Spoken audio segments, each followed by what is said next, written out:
From the Broadcast Center at BCIT's Burnaby Campus, this is All Talk Radio. You're listening to 1680 The Crow.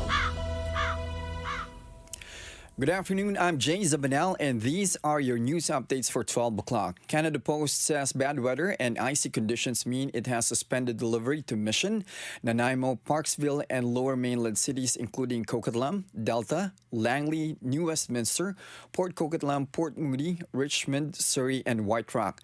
The post office says so-called red alerts are posted for those areas, while a yellow alert, which means attempts at delivery will be made, but delays are likely is in effect for the Comox Valley. Snow across much of the south coast caused commuter chaos on Tuesday night before a thaw, and then freeze turned any remaining snow to ice this morning. Environment Canada is warning of extreme cold for most of the BC coast as winds over Metro Vancouver will make it feel as cold as -10 tonight, while wind chill values of -40 are forecast for the Peace River region of northeastern BC. Now, two city councillors in Metro Vancouver want to find ways to avoid any further traffic chaos like the hours-long tie-ups that stranded thousands of commuters during Tuesday night's snowstorm. Daniel Fontaine of New Westminster and Linda Annis of Surrey says it's time for a snow summit bringing together lower mainland municipalities, the provincial government, transit operators, and road maintenance contractors to find a solution. And he says it took her 9.5 hours to reach South Surrey from downtown Vancouver during the storm, and Fontaine says the weather was not a surprise. So he wants to know what happened to cause the tie-ups. He says a regional plan is needed that does better next time and is a combined effort of the province and local municipalities across the lower mainland. A word of warning for drivers, a highway alert is still in effect for Sea to Sky from Squamish to Whistler due to falling temperatures and icy surfaces. Frigid temperatures will remain through Thursday night, resulting to poor travel conditions. Weather in the mountains can change suddenly, resulting in hazardous driving conditions. British Columbia public school teachers have ratified a new 3-year contract. Reporter David Nava with more. The new collective agreement was ratified by an outstanding 94% of the vote in favor by eligible members of the BC Teachers Federation. Even though some teachers expressed dislike when the agreement was reached last October, the voter turnout clearly showed that the collective bargaining worked for the most of the teachers. With this new contract, BC teachers have gone from the worst paid teachers to one of the best paid in the country. In addition to wage increase, the teachers are getting better health and maternity benefits. David Nava, 1680 The Crow. Reporter David Nava joins us now. David, can you explain to us how BC teachers will become one of the best paid in the country? With the new contract, new teachers' wage will be $8,500 by the end of the third year of the agreement. Highest paid educators will earn up to $13,000 more during that same period, which mean this will mark the first time the $100,000 per year threshold is passed. Overall, teacher wages will increase by 3.2% in the 2022-2023 period, 5.5 to 6.5% in the 2023-2024 period, and 2 to 3% in the 2024-2025 period. So what were the complaints from some teachers last October? In an interview for City News, Surrey Teachers Association President Jatinder Beer said the agreement didn't go far enough. Beer affirmed the school system is already understaffed, and when there is a necessity to replace a specialty teacher, there is no backup teacher. At that time, Surrey's Teacher Association president also said that while BC teachers were getting a raise that will pair them to Ontario's teachers, Ontario was still negotiating an agreement which when approved, will mean a bigger gap between Ontario and BC. Thank you so much, David. To other news, Mounties in southeastern BC are searching for more victims after a 57-year-old man allegedly used an RCMP badge and claimed to be an undercover officer in order to convince several businesses to give him various items. A statement from Creston RCMP says they received numerous complaints on November 20th And 3 businesses agreed to provide store credit to a man they thought was an officer, but he never returned to pay for the items as promised. Police say a legitimate RCMP badge and business cards were presented during the scam, and they want to speak to any other business in and around Creston that may have been hit. Creston resident Felix Ferenc was charged with several counts of theft, fraud, and impersonating a police officer, and has been released from custody but is scheduled to return to court on December 22nd. Saskatchewan is introducing a new law affecting violent offenders who are on social assistance. It comes after the province discovered that the suspect in the mass stabbings that left 11 people dead was getting benefits from the province while at large. Public Safety Minister Kristen Tell says the discovery sparked a broader conversation. And as we delved into it, we realized that there are that issue of being funded by taxpayers. When you are in violation of the law of this country, and you're out there and you're being funded by the taxpayers of this province, insane. The law proposes suspending government benefits for violent offenders who have warrants for their arrest. In other news, employees in federally regulated private sector workplaces are now eligible for 10 days of paid sick leave. As of December 31st, workers who have been continuously employed for at least 30 days will have access to 3 paid sick days. Workers will get a 4th sick day as of February 1st and will accumulate 1 additional day at the start of every month up to a maximum of 10 days per year. On the campaign trail in 2021, the Liberals pledged to introduce 10 days of paid sick leave for federally regulated workers. In a news release, Labor Minister says the paid leave means more workers won't have to choose between getting well and getting paid. The Canadian Labour Congress applauded the new policy in a statement, urging provinces that do not offer paid sick leave to follow suit. The New Democrats are calling on the Liberals to boycott India's hosting of the G20, citing the country's treatment of minorities. Cindy Tran from the Canadian Press. India is taking over as president of the G20. The NDP says India has horrific discriminatory laws against minority groups. Its foreign affairs critic is set to hold a press conference today with the World Sikh Organization and the National Council of Canadian Muslims. The call to boycott India's hosting of the G20 comes as Trudeau has said he wants increased trade with the nation. Cindy Tran, the Canadian Press, Ottawa. Chinese authorities are maintaining a tight grip on their country's internet service after people across China took to the streets to protest against the government's COVID-19 restrictions. Karen Shamas from the Associated Press reports. The Chinese government are carrying out a multi-layered censorship operation that blocks access to almost all foreign news and social media. It also blocks topics and keywords considered politically sensitive or detrimental to the Chinese Communist Party's rule. As a result, many Chinese internet users trying to post videos with critical messages would use humour in their titles to evade being blocked. Many others have posted pictures of blank sheets of paper in a silent reminder of words they weren't allowed to post. I'm Karen Chamas. Spectators are flocking to see the first eruption of the world's largest active volcano in 38 years. Jennifer King from the Associated Press reports. Spectators coming to see oozing rivers of glowing orange lava tumble down the slopes of Mauna Loa are jamming a highway on Hawaii's Big Island, a main east-west road that might soon be covered by the flow. This is like 10 of the biggest dump trucks you can get every second dumping lava out. Ken Hahn with the Hawaiian Volcano Observatory says the lava could get to the road in 2 days, but it is slowing. Will it get to the highway? I can't tell you that. Will it go to Hilo? Can't tell you that. Mauna Loa last erupted in 1984, and its smaller neighbor, Kilauea, has been erupting since September of last year. Abel Brown, a visitor from Las Vegas, was impressed by the natural forces on display. It's just remarkable nature overall. I'm Jennifer King.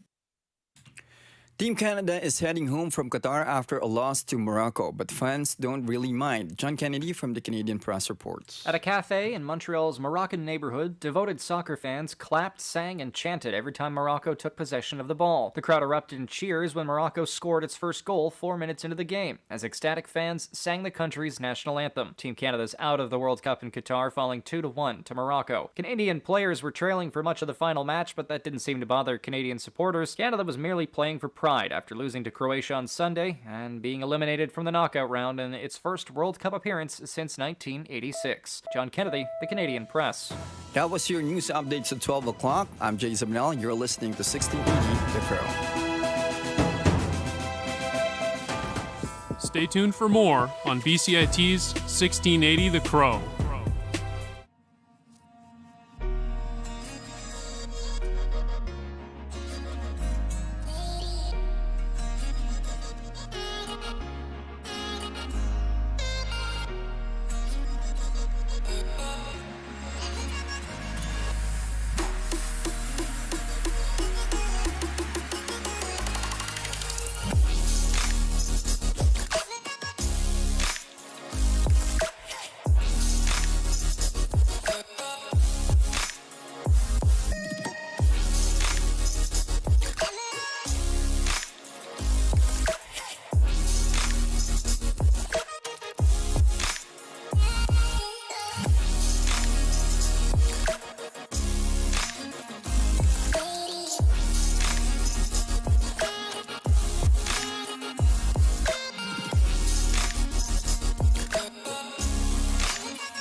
Extremely important for people to stay healthy and to stay active as much as possible.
Everything is changing to digital. Everything is online. People aren't just waiting for the 6 o'clock news anymore. People want their news right now. They want to be able to go onto their smartphone, onto the internet, and see the news that they want to see.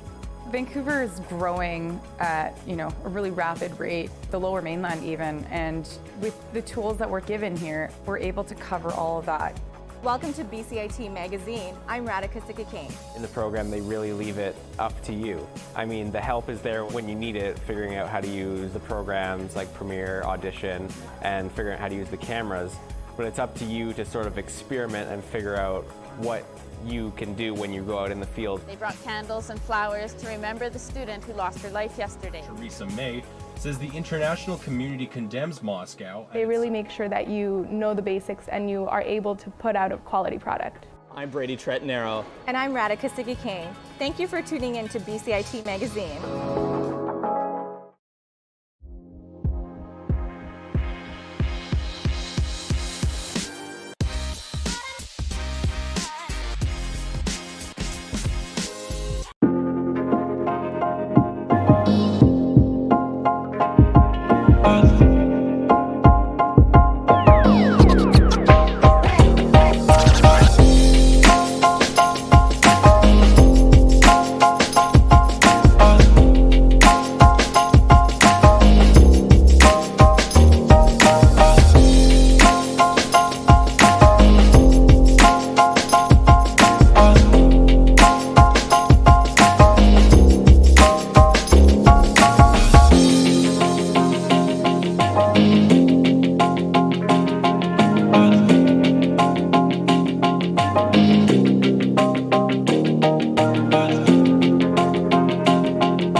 Well, I guess we'll get right into it. We are doing a companion call here today. I'm Evan Smith, your host.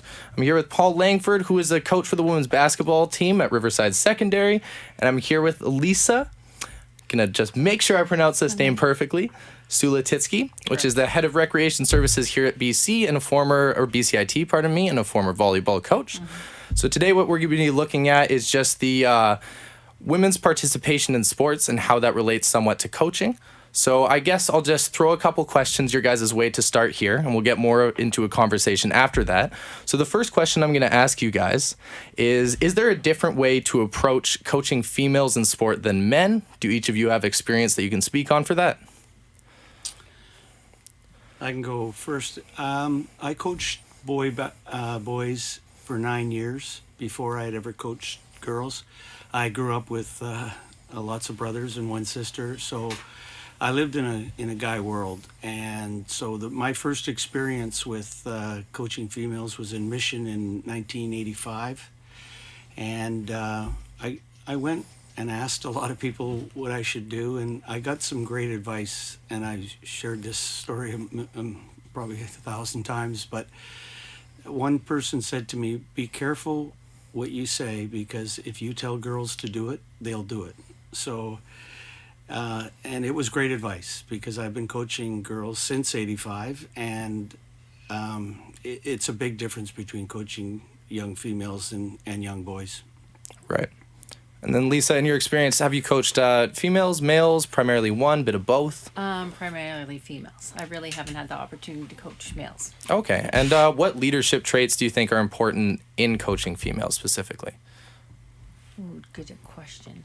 I think it's just really understanding the mental part of the game for females, kind of thing on it, and how they take things, like, I think, forward on it thing, and they like that you check in with them all the time, kind of thing, and they really want to see what's going on and understand what's going on, kind of thing. So you can't leave them alone or let them be isolated on things. Yeah, absolutely.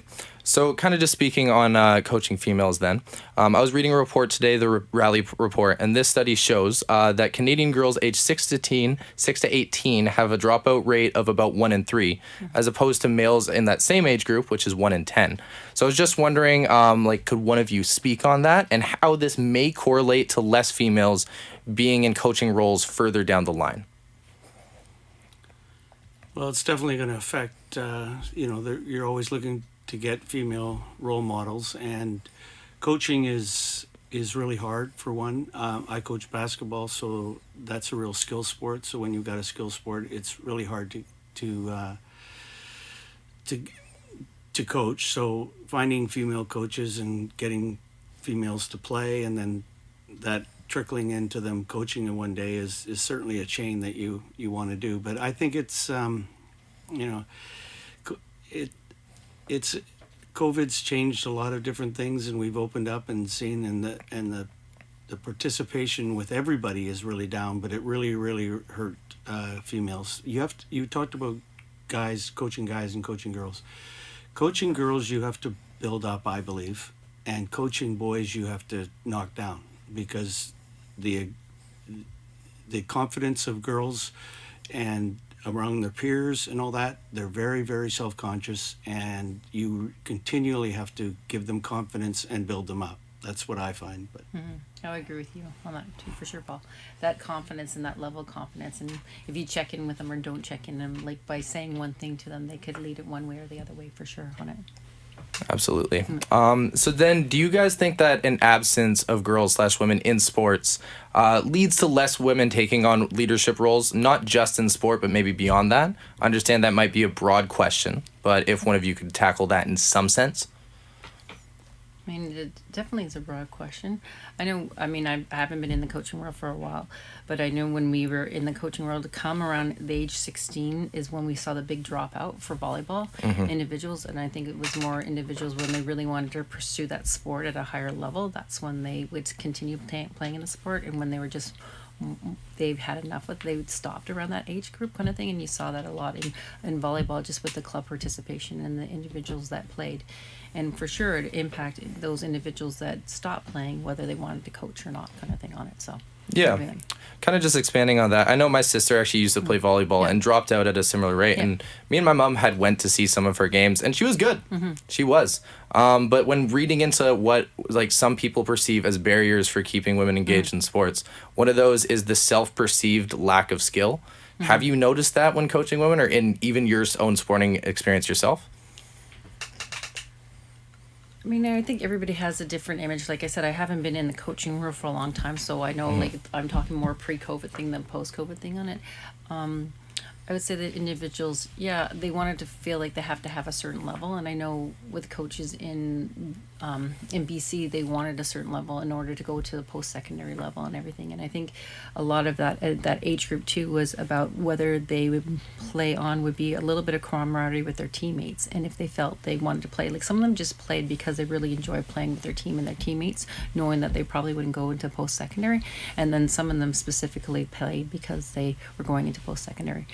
And then I think there's just a lot of other dynamics that come into play. And I think Paul had too with coaching, it's not just the physical X's and O's of coaching on things. There's a lot of mental components and team building and dynamics that come into play. And when you're coaching, I always say it's a 24-hour role, because you don't, as a coach, you just don't leave the game and then it's over with kind of thing. You're always thinking and strategizing about what you can do as a team to either build your team up, or to what direction do you need to go on, and then what are the issues that are on your team in order to get that team to be together and work together as a group.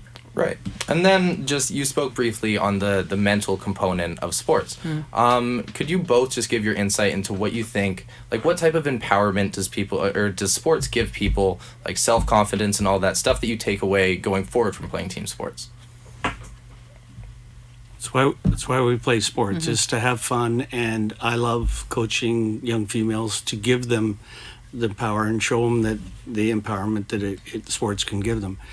Coaching's really changed though, and we've got social media and you've got a bunch of different things, so everything is magnified, and you have to make sure that the kids are having fun. If they're not having fun, there's a million other things to do now, and there's only everything's smaller in the fact that there's less places to play, and it's really tough out there. So this is a great topic. You could go forever on it. But basically you just have to keep it fun, and then you've got to teach all the different things of why you're playing sport and how sport is like life and life is like sport. And if you can pull that off, you're doing a great job. If if you lose them, it's really hard to get them back. Yeah. I don't know, just like the skill sets of taking responsibility of things, to be there for your teammates, just like it's like going to a job. Like you have to be there and to work towards a common goal kind of thing on it. I think a communication piece is really important too, of how do you interact with individuals, because you might not like everybody on your team, but you still have to work together towards a common goal and things. Mm-hmm. And actually, just kind of speaking on like how to keep people engaged with sports, you kind of spoke on the fun component that's supposed to come with sports, right? When I was playing competitive sports myself, like throughout high school, I took a brief 2-year hiatus because I did not agree with the way my coach coached me. And we actually, the parents of this team ended up signing a petition later to get him kicked off the team, and that was the reason I went back. So how do you, as a coach, keep someone engaged and kind of toe that line between maybe being too tough and just being critical because you want them to perform at their best? It's called building a culture. Like, I've been at Riverside for over 20 years, and you try and build a culture, and you try and show them that if you get through this program and if you enjoy it and you learn by it, there's some benefits. We practice at 6 a.m. So I get parents that'll tell me that their daughters will not get up at that time. She's not going to do it. And then, 5 years later after she graduates, she tells me that she's in the gym every morning at 5, and it's awesome. And those are the stories I like to hear. I like to hear that they like physical fitness, they like staying in shape, they like being part of the community. Those are the wins. So you build a culture that is great for them to be involved in, and be part of a team and be part of a community. And that's the catch that I look for as a coach, and that's what I'm trying to build. Absolutely. And then another question I had just in my brain earlier, was do you think that male success in sports overshadows female success? Like at the high school level, at the collegiate level, at even higher levels than that, do you think that plays into it at all, and maybe even like female participation within the sport? I think it depends where you're at a little bit on things. I mean, like at the women's soccer program, for Canada, Team Canada, they've had way more success than the men's, but it will be interesting to see what happens with the men's program and where they're developing. And I think sometimes sometimes they can breed off each other and build off each other kind of thing on it. When they have one program is more successful than the other program, you can kind of, that helps supports, because it shows that you can have success. And if it's a male program or a female program, that means there's things in place there in order for them to have success. So I do think a little bit is in the environment that is created to support those programs and the team. Right. And do you think there are like certain programs that could be like put in place maybe to just like increase leadership to help develop those traits?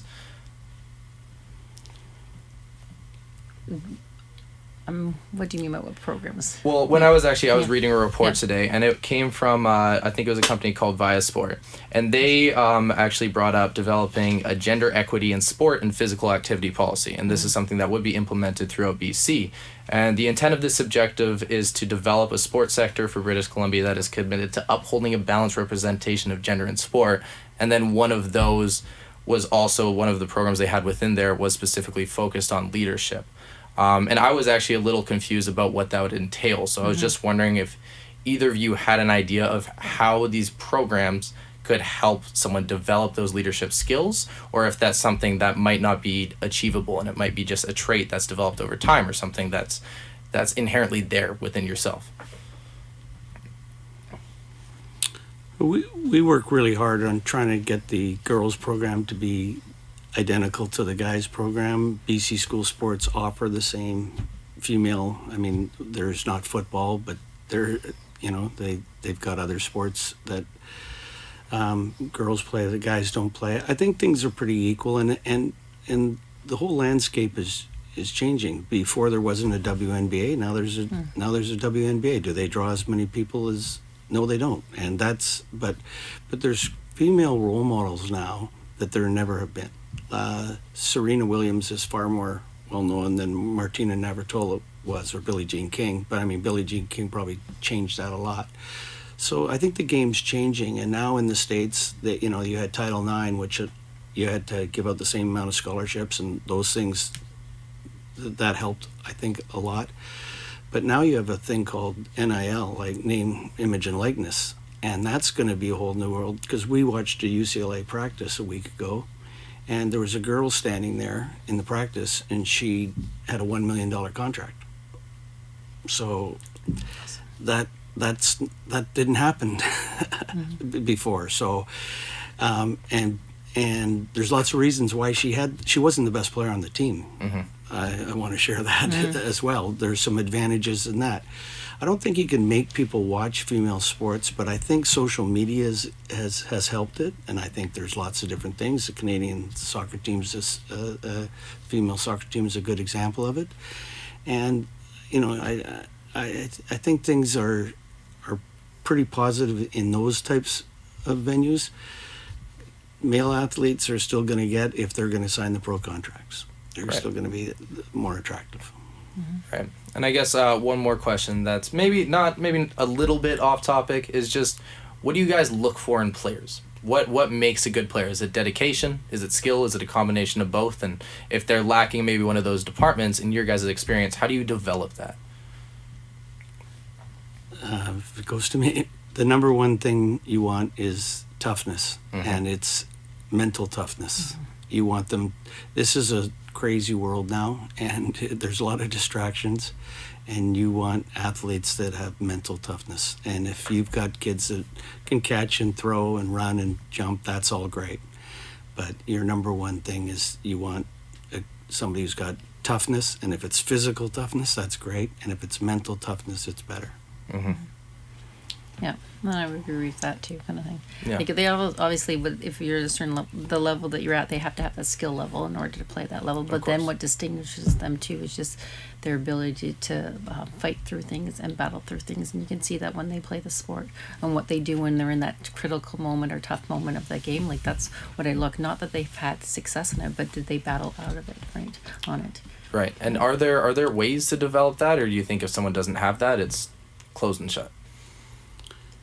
I think they can. I think they have to have a little bit of it before you start, but you certainly can build it. You can build it in just making decisions, giving them ownership, letting them watch other people. But yeah, I think you can build on it.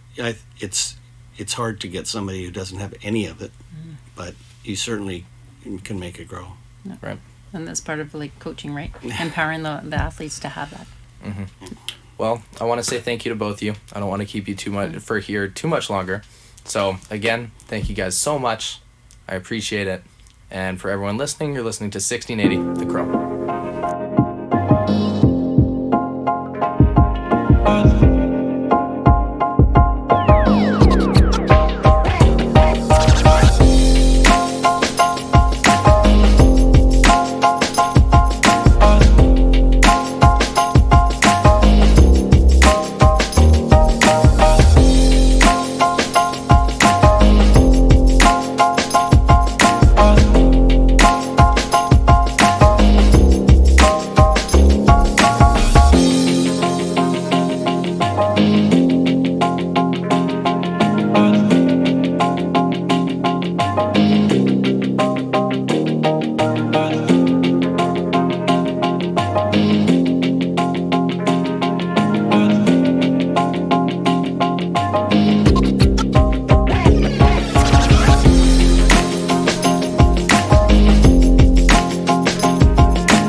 First started playing music with Charlie, specifically punk music, loved punk rock. And then one day we were like, oh, let's go see the Pixies, because they're coming to Vancouver. They're playing with Weezer, another 90s alternative band. Afterwards, Charlie came up to me and was like, dude, like, we should start a band. Like, we should actually try and do music. That'd be so cool. Like, let's do it.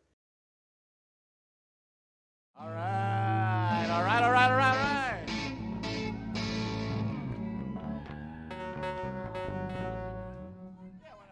All right, this one's called Slap-A-Bye, Baby.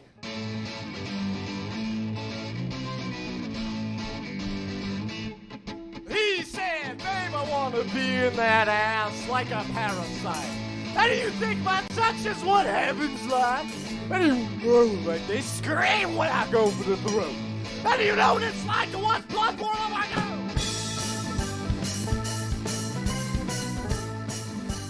And so we go through that first quarantine, and it was a search for a drummer, because it was me and Zach on guitar.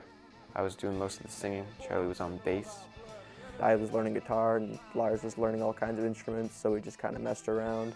And then it kind of got stale after a while because we couldn't really work off each other in that particular arrangement. And we were just like desperate for someone who would be able to play drums, and then we'd be good to go, right? And so probably the most musical person in our grade at the time was a certain man named Knight O'Connor, who played guitar, played bass, and played the drums.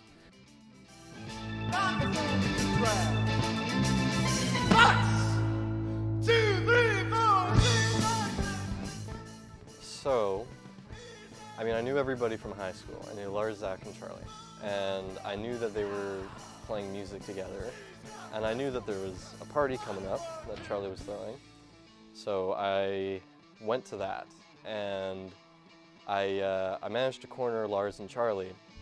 And I was like, hey, you know, I know how to play drums. And I heard that you guys are down a drummer. I can play drums for you if you'd like that.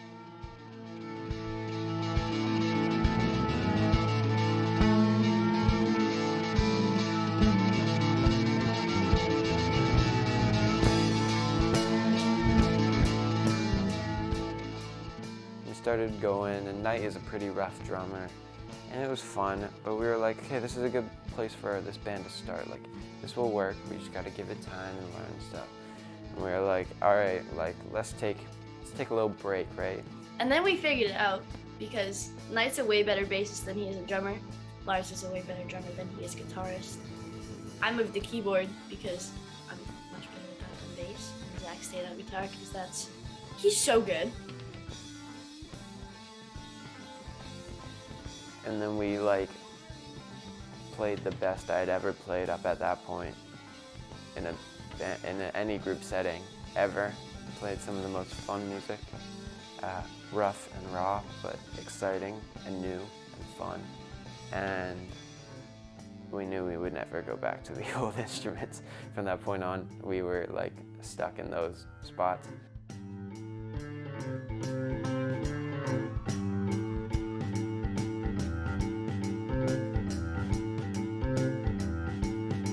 But I'd say our biggest influence was coming from Pink Floyd. Because we adored Pink Floyd as the typical high school stoners we were. We loved Pink Floyd, and we'd sit there and listen to Dark Side of the Moon or The Wall and dedicate hours to it and stuff. You know, way more important than schoolwork at the time. You know, you gotta get your listens in on some Pink Floyd records, you know.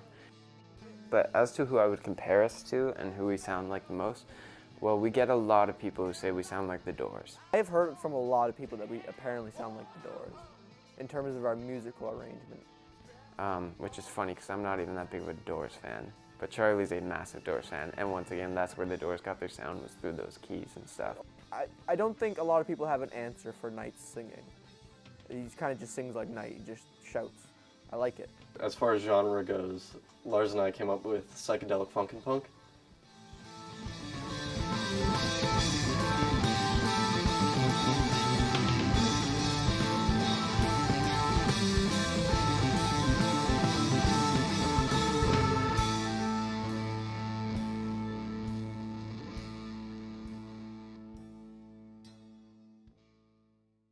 So a lot of bands, whether or not they're a one-hit wonder or whatever, a lot of bands have that song, like the song, their song.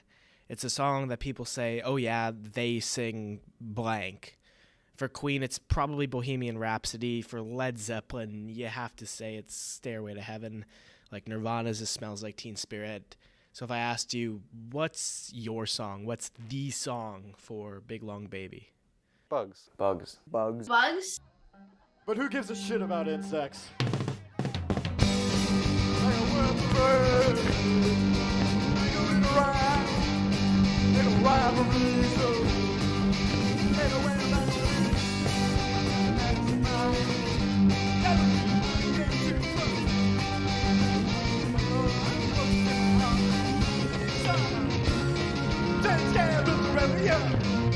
Gives a shit about insects? Think you can shoot? We overturned the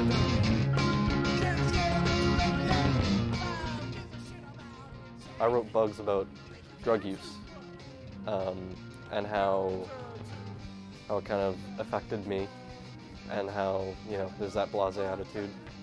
I mean, I think it's pretty straightforward. Roaches in my lung, roaches in my heart, kickstart. But it's about drugs, and it's got that kind of like evil feeling to it, you know, about how it's super fast paced, and then it's, you know, you're getting hit with it. Gives a shit about insects? Think you can too much? We overturned the takes care of Terraria. Gives a shit about insects? Think you can too much? That was the easiest song we've ever written too. And I think we finished that song in like three like band practices. We actually like completed that song with the words, with everything. Yeah, it was by far the easiest song we've ever written. And the most excited I think we've ever been writing a song. It was very fun to write that one, because we were like, fuck, this is cool.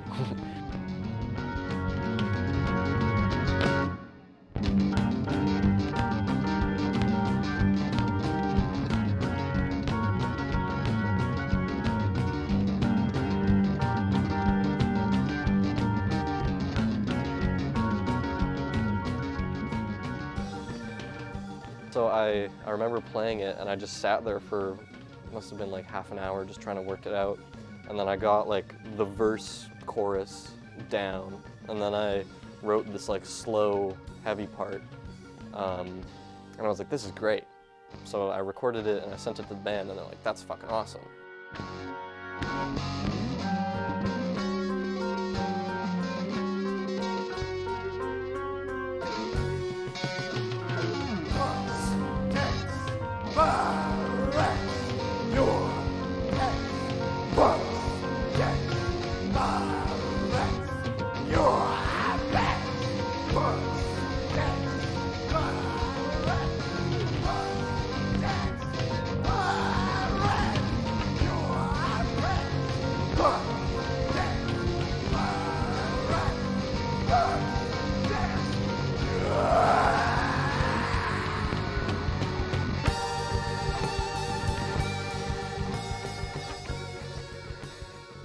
Yeah, I just really channeled how I was feeling into the words and made a singable melody that still kind of felt punky and had that attitude.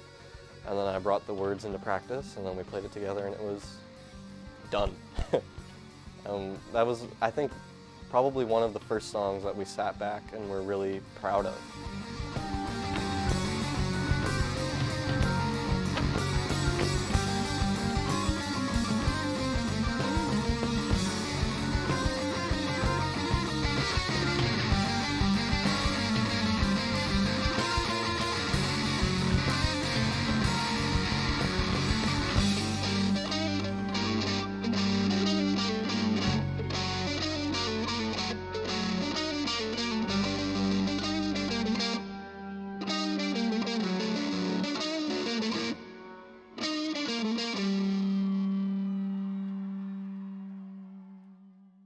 But yeah, Bugs was like, that was our first and only thus far masterpiece that we've made.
Shoes on.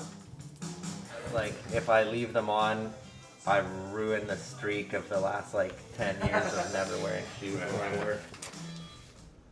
I do all kinds of tattoos, whatever the customer asks for mostly. But lately I've been doing mostly form line style indigenous tattoos. I'm Métis on my dad's side, but I was raised by my mom. So I didn't grow up with a huge personal connection to my indigenous ancestry. But as I started doing more indigenous tattoos, that kind of got me a little bit more interested in finding more about my own history. Và sẽ hadit tundo, the demusli, sastrosli, nadle within yinka dene dakesh. In my language, that means my name is Randall Bear Barnetson. I come from the Bear Clan, the village of Nadle, and of the Dakel First Nation. That's my nation. On the back tattoo, I think it's been about 12 hours now, I would say. 10 to 12 hours. On my left arm here, I have the bear for Dentemu, my Bear Clan, and then I have the Thunderbirds on the middle, and then the double eagles on the bottom. So this is for my Dakel people on my mother's side, and then also the double eagles for my Newhawk family, and then the Thunderbirds for my father's side. His crest was a Thunderbird, so that's why I have the Thunderbird on my back as well, along with the bear. Since time immemorial, we would commission an artist to do a clan design or a crest for us in our community. We'd go to a local artist and ask them to do a design for our clan or community to represent ourselves, our family, our community, our nation. Adi, Ani, Sasan, welcome to my studio.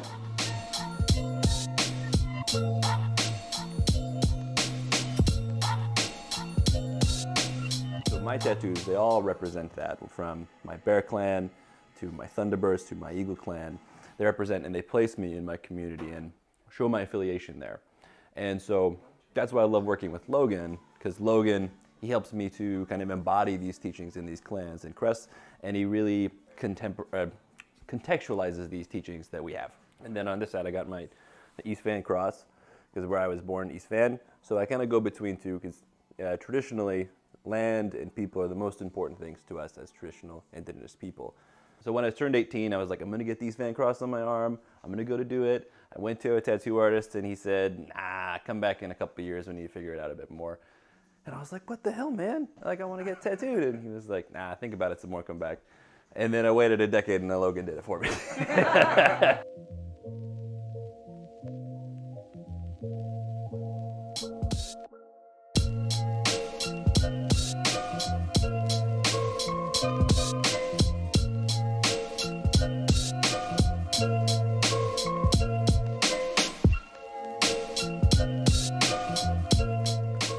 My name is Shanton Hopkins. I am a tattoo artist here at East Van Warren Tattoo Company. Born and raised in East Vancouver. I am Indigenous to Darcy Anderson Lake, better known to us as the Naquaqua people. It's part of the Stallion Nation. So growing up, I was a pretty rebellious kid. Just always getting into trouble, getting into fights, drinking, stealing cars when I was like 12. Went to jail when I was like 14. It's just a lot of pain and trauma from like my mother. She was an alcoholic who dealt with her generational trauma from my grandmother, who was in residential school. So just like trickled down, passed down to me, right? But like me and myself, I've been doing like a lot of work on myself. I've been sober now for like 3 years. Trying to break the chain and the link for my kids, right? So my style, I do like, I like to stick with like a realism, black and gray, but I like to try to incorporate like a native form line art to it. So I do my own West Coast style, like form line native art with the realism. Yeah, it's just sort of like a unique touch that I wanted to come up with. Like, for me, I always wanted to sort of incorporate like the native art inside of my tattoo work. And black and gray realism is something that I always wanted to pursue. I want to keep that style of art alive. I want to keep the form line art alive, right? It's been here already for centuries, even though it's been tweaked a little bit, whatever. Like all artists have their own styles of their own art, right? Well, we have all kinds of different backgrounds getting like Oriental Japanese style sleeves. I tattooed this native guy just last week. We did a full native realism piece on his arm, full sleeve. He already had an existing like Oriental Japanese style dragon on his other arm, right? I'm like, yeah, if like you have like enough love and respect for the culture, like I don't see why it would be an issue for anybody to want to get like form line native art tattooed on their bodies, right? If it's nothing but love and respect, that's all that matters, right?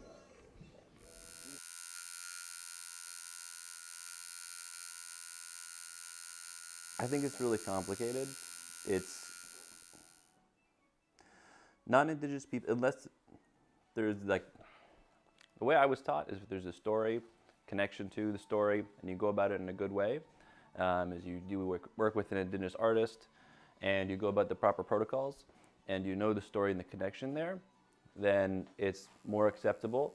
However, if you get a clan design or a clan crest, then that has such larger meaning behind it, and affiliation too, like I said, to place, community, to people.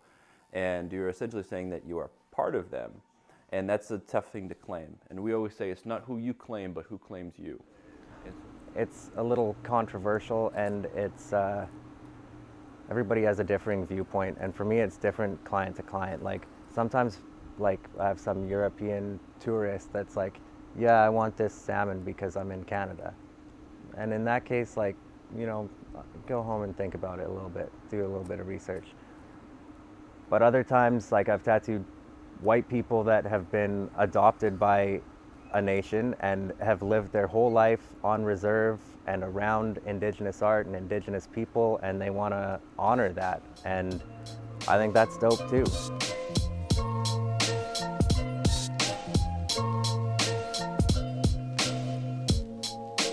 Bar down over there is like, was a strip club.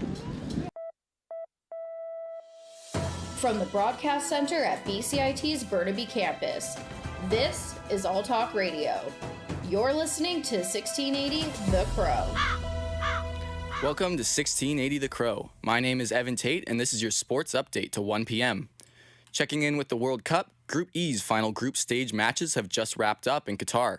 Germany kicked off against Costa Rica, finishing in a 4-2 win for Germany. Japan simultaneously punched their ticket into the round of 16 with an upset win over Spain. Germany and Costa Rica will not be moving on to the round of 16, with Japan and Spain finishing top 2 in the group. In the early games this morning, Canada played their final World Cup match of the tournament, losing 2-1 to Morocco. Canada was already eliminated following their 4-1 loss to Croatia Sunday. The Canadian national team failed to record a win in their first World Cup appearance since 1986 and will look to accomplish their first ever win on home turf when the World Cup comes to Vancouver and Toronto in 2026. Canada coach John Herdman speaks on what he learned from this experience. I think we learned that we can compete here. I mean, it's 36 years since we've been here. We're breathing rare air, and I think that's a cool experience for all of these players, the fans, people back home to see that we've raised the bar. The other Group F game this morning saw Belgium and Croatia finishing with a 0-0 draw. As a result, Morocco wins Group F's group stage and will be joined by Croatia in the knockout rounds. Belgium is heading home after being ranked second by FIFA heading into the tournament. Morocco will be matched up against Spain in the round of 16, with Croatia set to take on Japan. Moving into some Canucks news, Roberto Luongo will be in the building tonight, joined with the Sedins, for the Canucks matchup against the Florida Panthers. Luongo and the Sedins were recently inducted into the Hockey Hall of Fame in Toronto and will be honored by the Canucks for their accomplished careers ahead of puck drop at 7 p.m. Henrik and Daniel each scored over 1,000 points in their NHL career. Luongo retired 4th all-time in the entire NHL for wins amongst goaltenders and 2nd in career games played. He retired as the all-time leader in wins and shutouts for both the Canucks and Panthers franchise. Canucks coach Bruce Boudreau speaks to the media about the Canucks honoring their legendary players. This is the team's legacy, and when players have had fabulous careers with that organization, I'm all for, and really would love to see more teams do it more often to more players. The Canucks announced Luongo will be inducted into the team's Ring of Honor during the 2023-2024 season, though many fans feel Luongo's number 1 should be hung in the rafters. Luongo speaks on entering the Ring of Honor versus having his number retired. Well, listen, I mean, that's not up to me to decide, right? But either way, it's a tremendous honor, and I'm very grateful to be honored anyway. So I was happy when I got the call yesterday, and I'm looking forward to next season. Around the NHL tonight, 3 other Canadian teams will be in action, with the Montreal Canadiens and Calgary Flames set to face each other at 6 p.m. at the Saddledome. The Oilers head to St. Paul on the second night of a back-to-back to face off against the Minnesota Wild. The Oilers defeated the Chicago Blackhawks 5-4 in their game last night off a late goal from Leon Draisaitl, handing the Blackhawks their 8th straight loss. Some news out of the MLB, it was announced Hall of Fame pitcher Gaylord Perry has passed away at the age of 84. The North Carolina native was awarded the Cy Young Award for Best Pitcher twice in his impressive 22-season playing career. The 5-time All-Star played for 8 teams over the course of his career, most notably the San Francisco Giants from 1962 to 1971. In some NFL news, an arrest warrant for Antonio Brown has been issued by Tampa police. The former NFL star is wanted regarding a battery charge from an incident on November 28th. On November 29th, a judge rejected a petition for a temporary risk protection order to prevent him from possessing firearms or ammunition if it was deemed as a threat to himself or others. Brown last played for the Tampa Bay Buccaneers, although he was released in January following a pattern of erratic behavior. Brown has a history of run-ins with the law, last being arrested for assaulting a Broward County truck driver. He received 2 years probation, which was terminated 1 year early for good behavior.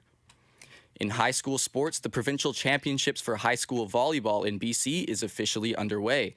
The girls' tournament of all tiers began play today in Kelowna and Merritt, with the AAA and AA boys already wrapping up day 1 yesterday. Those wishing to watch the championships can do so on the BC School Sports website. That's your sports update to 1 o'clock. My name is Evan Tate, and you're listening to 1680 The Crow.